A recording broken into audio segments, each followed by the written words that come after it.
குமார் அவர்களே, மேடையில் இருக்கிற எல்லார் பேரையும் சொல்லணும்னு விருப்பம் இருந்தாலும் காலத்தின் அருமை கருதி மேடையில் இருக்கின்ற ஹிந்து பேரியக்கங்களுடைய முன்னோடிகளே, சகோதரர்களே, சகோதரிகளே,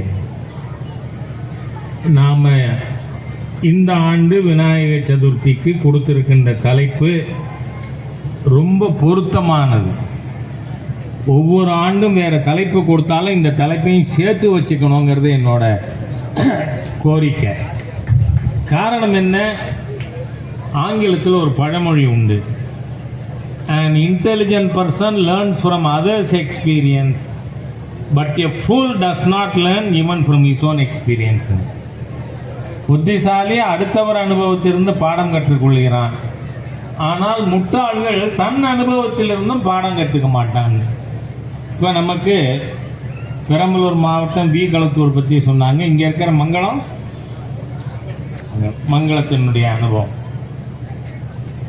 நீங்கள் ஒரு 20 ஆண்டுக்கு முன்னாடி ராமநாதபுரத்தில் ஹிந்து ஒற்றுமை மாநாடு, அப்போது புதுவயலில் பா. சிதம்பரத்தோட ரொம்ப நெருங்கிய நண்பர், புதுவையில் பேரூராட்சி தலைவராகவும் இருந்தவர், காங்கிரஸ்காரர். அவர்கிட்ட போய் நீங்கள் இந்த மாநாட்டில் வந்து கலந்துக்கணும். அவர் என்னால் கொஞ்சம் வியாபார இதுவாக வெளியூருக்கு போகிறேன், கலந்துக்குவேன். அப்போ உங்கள் கிராமத்திலேருந்து 20 பேர் அனுப்பிச்சு கொடுங்க. அவருக்காக போராடி சொல்றவர் யாரு? கணேசன் சொல்லி புதுவை பேரூராட்சி தலைவராக இருந்தார். பா. சிதம்பரத்தின் ரொம்ப நெருங்கின நண்பர். அவர் சொன்னது அதோட நிறுத்தலை. நமக்கு ரொம்ப பேர் புத்தி சொல்லுவானுங்க, நம்ம மாமன் மச்சானா இருக்கோம்னு. எப்போ வரேன்னு சொல்றாரு கணேசன். என்ன சொல்றாரு? ஒரு வீதியில 10 கடையில 8 கடை ஹிந்துவா இருந்தா அப்ப என்ன சொல்லுவானுங்க? நாம மாமன் மச்சாம்மா. ஆனா அவன் 8 ஆயிட்டா மீறி 2 ஹிந்து கடையை அங்க இருந்து அப்புறப்படுத்துற வேலையை செய்வோம். ஆக மக்களுக்கு ஏற்கனவே இந்த உணர்வு நீர் பூத்த நெருப்பு போல் இருக்கு. அதை கொஞ்சம் ஊதி அக்னி பகவானை வேண்டிக்கிட்டா நல்லது நடக்கும். நண்பர்களே, இன்றைய தினம் ஒரு 3 நாளில் நடந்து கொண்டிருக்கின்ற பெரிய சர்ச்சை ஊடகங்களில் நீங்கள் பார்த்தீங்கன்னா, என்னவோ யாரோ ஒரு மகாவிஷ்ணுவா, அவர் பெரிய பெருமாள் மாதிரி மகாவிஷ்ணுவா ஆக்கிவிட்டாங்க. அவர் பேசியது தப்பு. பள்ளிக்கூடத்தில் ஆன்மீகம் பேசலாமாங்கிறான். ஏண்டா, இதுக்குன்னே மதத்தை பரப்பண்ணே பள்ளிக்கூடம் ஆரம்பிக்கிறான், அதையும் அனுமதிச்சுக்கிட்டு தானே இருக்கும். ஆன்மீகம் பேசப்படாதுங்கிறான். இத்தனை நாளா இந்த மாதிரி ஹிந்து நிகழ்ச்சிகளுக்கு முட்டுக்கட்டை போட்ட அரசாங்கம் இன்னைக்கு இருக்கின்ற மிக மோசமான ஹிந்து விரோத தீய அரசு இந்த திராவிட முன்னேற்ற கழக அரசு. அதுல எந்த சந்தேகமும் வேண்டாம் நமக்கு. இந்த அரசாங்கம் இப்போ கருத்தியல் ரீதியாக ஹிந்து கருத்தை பேசக்கூடாதுன்னு வர்றான். நீங்க உங்களுக்கு ஒரு புத்தகம், அறிவார்ந்த மதம் என்பது நம்ம மதம் சனாதன தர்மம். நீங்க வாய்ஸ் ஆஃப் இந்தியா பப்ளிகேஷன்ல வை ஐ பிகேம் ஹிந்து, நான் ஏன் ஹிந்துவாக மதம் மாறினேன்னு சீதாராம் ஆர்யா என்பவர் எழுதின புத்தகம். அவர் அதுக்கு முன்னாடி முஸ்லீமா இருந்தார்.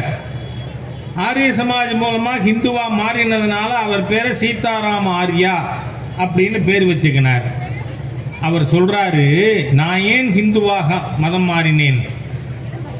நான் இஸ்லாமிய மத தலைவர்கள்ட்ட போய் கேட்டேன். நீங்க மனிதனை ஆண்டவன் படைத்தான்னு சொல்றோம்.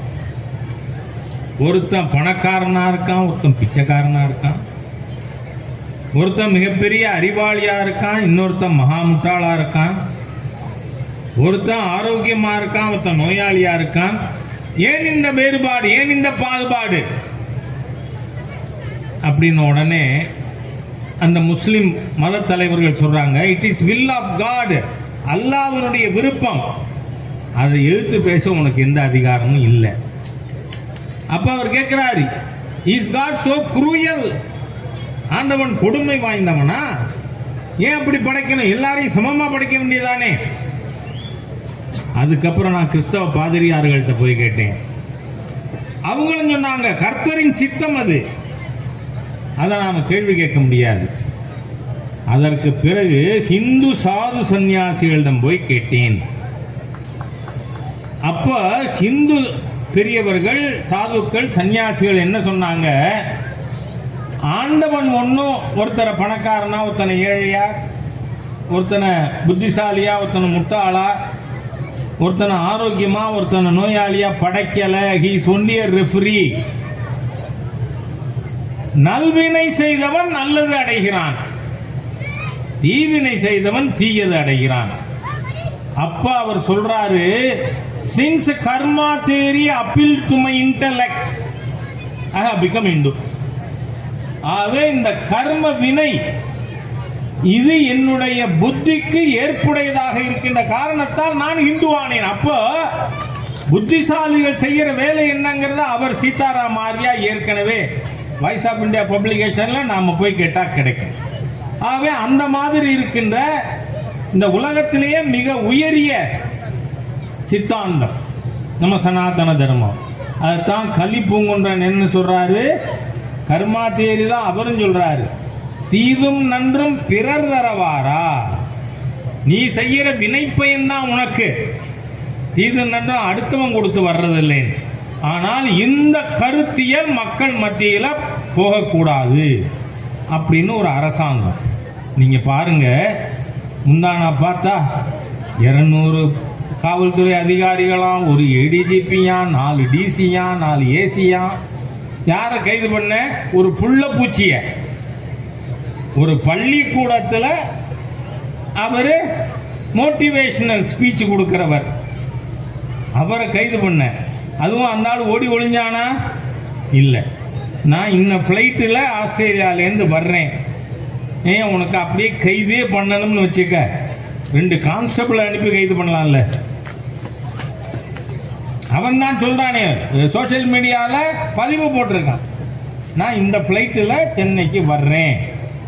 ஆனால் இத்தனை பேர். நீங்கள் உடனே பார்த்தீங்கன்னா நம்ம பள்ளி கல்வித்துறை அமைச்சர் பேட்ட தாதா மாதிரி பேசுறார். நீ ஏன் ஏரியாக்கே வண்டியான? ஆடேங்க அப்பா, என்ன பெரிய வீர சூரம் தெரியுமா நம்ம மகேஷ் பொய்யாமொழியா? பொய்யும் மொழி. அந்த மகேஷ் பொய்யாமொழி என் பேட்டைக்கே வந்துட்டியான் நீனு அப்படின்னு. நான் கேட்கிறேன், திருச்சியில அரசு உதவி பெறுகின்ற பள்ளி, அந்த பள்ளிக்கு தலைமை ஆசிரியை சகாயமேரி. திருச்சி யார் ஊரு? நம்ம தாதா ஊர், அன்பில் பொய்யாமொழி அவரோட ஊரு. அங்க சகாயமேரிங்கிற தலைமை ஆசிரியையின் மகன், அவன் பேர் என்ன? செபாஸ்டின் டேனியலா? செபாஸ்டின் டேனியல். அவன் 50 பெண் குழந்தைகளை பாலியல் வன்முறைக்கு உள்ளாக்கி இருக்கிறான். இது பத்தி இந்த தாதா மகேஷ் பொய்யாமொழி பேசினாரா? ஏய், என் ஏரியாக்கே திருச்சிக்கே வண்டியா நீனு விட்டேனா பாரு பேசினாரா? பேசல. ஏன்னா பெண்களை பாலியல் வன்கொடுமை பட்டினா திமுக காரனுக்கு ரோஷமா வரும். என்ன உடனே நம்மால் சொல்லுவான், ஈவேரா பெண்களை பற்றி என்ன சொன்னார் தெரியுமான்னு கேட்பான். அதனால இதை பற்றி பேசலை. அதே மாதிரியே இங்கே நம்ம கோயம்புத்தூரில்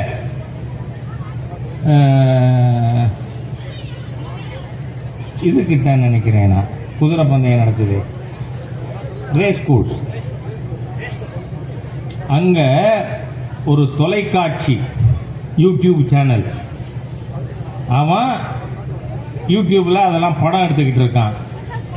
முஸ்லீம் பெண்கள் ஹிந்து குழந்தைகளை கூப்பிட்டு நிறுத்தி வச்சு ஹிஜாப் போட்டு விட்டு, நீ ஹிஜாப்பில் எவ்வளோ ஸ்மார்ட்டாக இருக்க தெரியுமான்னு மதம் மாற்ற புது டெக்னிக் கண்டுபிடிச்சிருக்கான். ஏண்டா பள்ளிக்கூடத்துக்கு போக வர நம்ம பெண் குழந்தைகளை இப்படி பண்ணுறானே, கல்வி இலாக்கா மந்திரிக்கு ஏதாவது ரோஷம் வந்ததா? பேசினாரா? பேச மாட்டாங்க. அவங்களுக்கு பிரச்சனை என்ன? வள்ளுவர் மீது வழக்கு. வள்ளுவர் என்ன சொல்றாரு? எழுமையும் ஏமாப்புடைத்துங்கிறார். 7 ஜென்மங்களை பற்றி வள்ளுவர் பேசுறார். ஆகவே வள்ளுவர், திருமூலர் எல்லாரும் பேசுனதைத்தானே இவர் பேசியிருக்காரு. ஆனால் உங்களுக்கு ஏன் கோபம் வருது? நான் ஒரு நண்பர்கிட்ட, திமுக காரர்கிட்ட கேட்டேன், எதுக்கு அனாவசியமாக கோச்சிக்கிறாப்புல நம்ம பேட்ட தாதா மகேஷ் பொய்யாமொழி அப்படின்னு கேட்டேன். அவர் சார் என்னங்க நீங்கள் விவரமான ஆள், நீங்களே இப்படி பேசலாமான்னாரு. என்னப்பான்னு கேட்டேன். வள்ளுவர் அது மட்டும் பேசலைங்க, பிறன்மனை நோக்கா பேராண்மைங்கிறார். ஆண்மைங்கிறது ஒருத்தனுக்கு என்ன? பிறன்மனை நோக்கா பேராண்மை. அடுத்தவன் மனைவி ஆட்டையை போட்டவனுக்கெல்லாம் கோபம் வராமல் என்னையா பண்ண? நான் சொல்லலை, திமுக காரர் சொல்றாரு. யோசிச்சு பார்க்கணும். நம்ம வாழ்வியல் சித்தாந்தம் இந்த மண்ணுக்கு சொந்தமான வாழ்வியலை அழிக்க விரும்புகின்ற சக்திகள் இந்த ஆட்சியில் இருக்கிறார்கள். அதனால ஹிந்து தர்மத்திற்கு, ஹிந்து கருத்துக்களுக்கு இந்த நாட்டில் அச்சுறுத்தல். இவர்கள் விழுந்து படுத்துருவாங்க. அந்த பேரு டேனியல் ஒன்னே இவன் டினையல் மோடுக்கு வராம பாருங்க. பேசலையே, வாயே திறக்கலையே. உனக்கு இதுல மாத்திரம் என்ன வந்தது? அவர் என்ன ஆயுதங்கள் எடுத்து போராடுவோம்னு சொன்னாரா? அப்படி பேசணும்னெல்லாம் நீ கைது பண்ணல. அவர் ஏதாவது மக்களை தூண்டி விட்டாரா? வா ஆயுதம் ஏந்த வா சொன்னாரா? சொல்லல. புள்ள பூச்சி. அவர் என்ன சொல்றார்? நாம் பூர்வ ஜென்மத்தில் செய்த பாவ புண்ணியத்துக்கான பலன் இந்த ஜென்மத்தில் கிடைக்குங்கிறார். அவ்வளவுதானே. அதை யாரு? கிறிஸ்டியன் மிஷனரிஸ் தூண்டி விட்டு.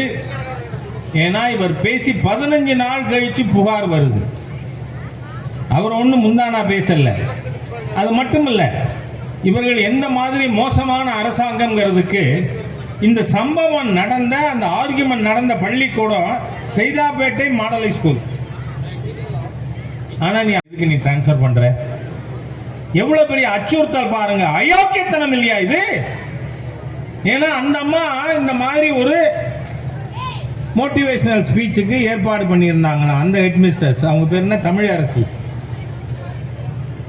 அதுக்காக அந்த அம்மாவுக்கு டிரான்ஸ்பர் பயமுறுத்துறான். நீ ஹிந்து சித்தாந்தத்தை பத்தி, ஒழுக்கத்தை பத்தி பேசுவியா? டிரான்ஸ்பர் பண்ணுவேன். ஆகவே நண்பர்களே, இந்த அரசாங்கம் தீய சக்திகளின் அரசியல். ஆகவே நாம பங்களாதேஷ் பற்றி இங்க எனக்கு முன்னாடி பேசினவங்க சொன்னாங்க. பிரச்சனை யாருக்கு?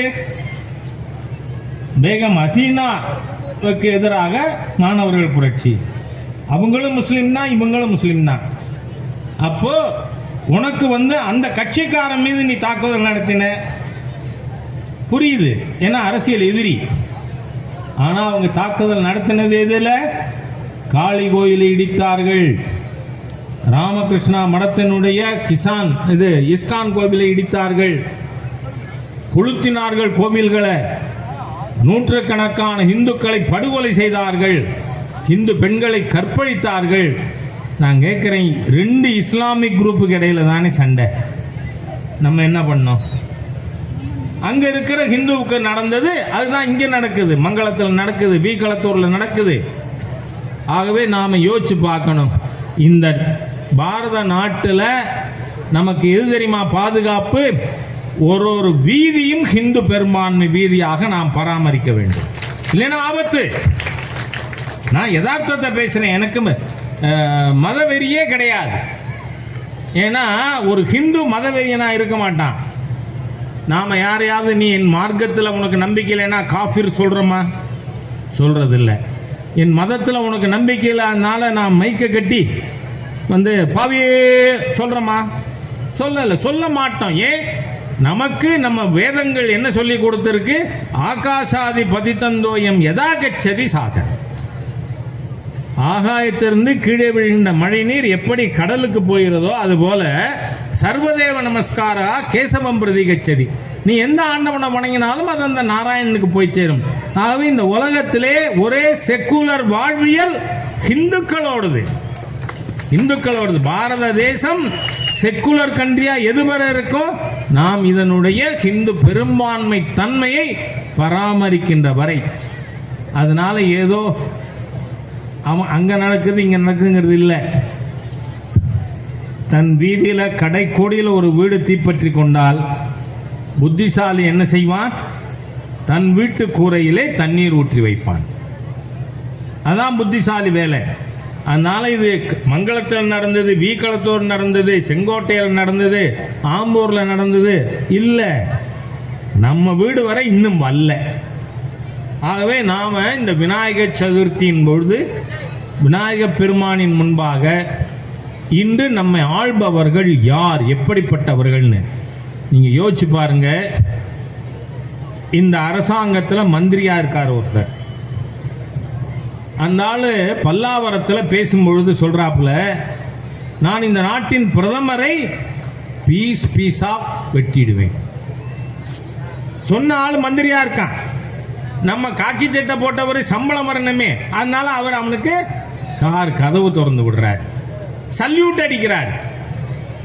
நான் போலீஸில் இருந்தேன்னா, தேச துரோகி பிரதமர் நீ வெட்டுவன் சொல்லியா, வன்முறைவாதி, இறங்கடா கீழே காரை விட்டு, அரசாங்கம் இது கட்டின காரில் நீ போறதுக்கு அருகதை இல்லாதவன், தேசிய கொடி கட்டின கார், அப்படி சொல்லிட்டு ராஜினாமா பண்ணியிருக்கேன்.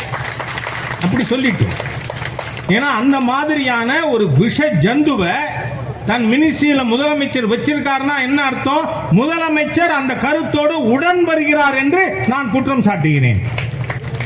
அவ்வளவு மோசமான ஒரு சர்க்கார், கேவலமான சர்க்கார். இந்த நாட்டின் பிரதமரை துண்டு துண்டா வெட்டுவேன்னு சொன்ன அயோக்கியம் மந்திரியா இருக்கலாமா? அவமானம் இல்லையா நமக்கு அது? ஆகவே நாம புரிஞ்சுக்கணும், எந்த மாதிரி சூழ்நிலையிலே இன்னைக்கு பாவம் அதிகாரிகள் என்ன பண்ணுவாங்க, மாசம் சம்பளம் வரணும்ல, இல்லைன்னா இன்னொன்று வரணும்.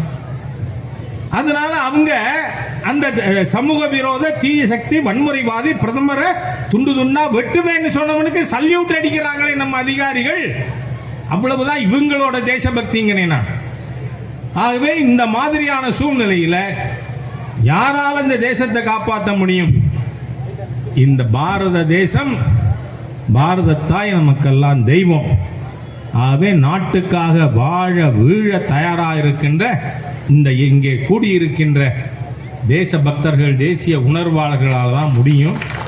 அதனால் நாம் இன்றைய தினம் விநாயகப் பெருமானுக்கு முன்பாக ஒன்று, நான் எந்த உருவிலும் மத மாற்றத்தை அனுமதிக்க மாட்டேன், எந்த விதத்திலும் தீண்டாமை ஏற்க மாட்டேன், இந்த பாரத நாட்டின் ஹிந்து பெரும்பான்மையை வீதிதோறும் பராமரிக்க நடவடிக்கை எடுப்பேன் என்று நீங்கள் அனைவரும் உறுதியேற்க வேண்டும் என்று கூறி, இன்றைய தினம் விசர்ஜன விழாவிலே வந்து என்னுடைய கருத்துக்களை பகிர்ந்து